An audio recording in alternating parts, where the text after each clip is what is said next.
Next topic is row selection, row addition as well as row deletion. നോക്കിക്കഴിഞ്ഞാൽ നമുക്ക് ഇവിടെ ഒരു ലേബൽ കൊടുത്തിരിക്കുകയാണ് നമ്മൾ 1 ആദ്യത്തെ റോവിന് 2 രണ്ടാമത്തെ റോയ്ക്ക് എന്നിട്ട് 1ൽ ഇൻഡെക്സ് എ ബി സി ഉണ്ട് 2ൽ അതുപോലെ തന്നെ എ ബി സി ഡി കൊടുത്തു df1 equal P D dot data frame എന്ന് കൊടുത്തു d1 അപ്പോൾ d1 എന്നുള്ളതിൽ നമ്മളത് അസൈൻ ചെയ്യുകയാണ് എന്നിട്ട് അതിനെ df1ലേക്ക് സ്റ്റോർ ചെയ്തു print df1 dot lock of B location ബിനെ നമ്മൾ എടുക്കുന്നു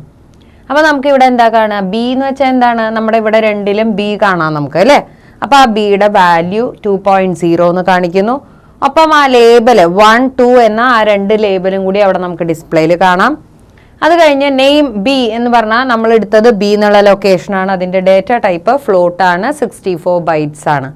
ഇത്രയും ഡീറ്റെയിൽസ് നമുക്ക് ഔട്ട്പുട്ടിൽ കാണാം അതുപോലെ നമ്മൾ ഐലോക്ക് ഫംഗ്ഷൻ ആണ് യൂസ് ചെയ്തേ വിചാരിക്കുക നേരത്തെ ലോക്കാണ് പറഞ്ഞത് ഇത് ഐലോക്കാണ് ഇനി ഐലോക്കാണ് യൂസ് ചെയ്തതെന്ന് വെച്ചാൽ നമുക്ക് എന്താ വരണേ നോക്കാം ഈ ഐലോക്ക് ഫംഗ്ഷനിൽ നമുക്ക് എന്താ വ്യത്യാസം എന്ന് വെച്ചിട്ടുണ്ടെങ്കിൽ നമ്മളിപ്പോൾ 2 എന്നുള്ളതാണ് എടുത്തത്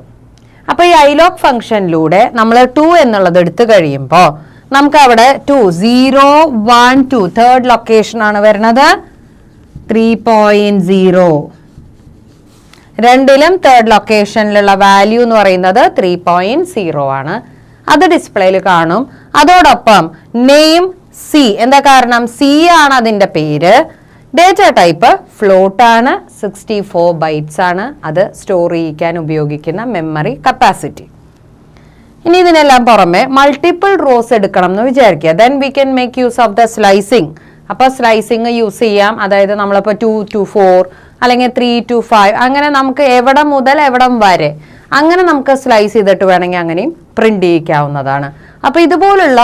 ഒരുപാട് ഫെസിലിറ്റീസ് ആണ് നമ്മളിപ്പോൾ ഡിസ്കസ് ചെയ്യുന്നത്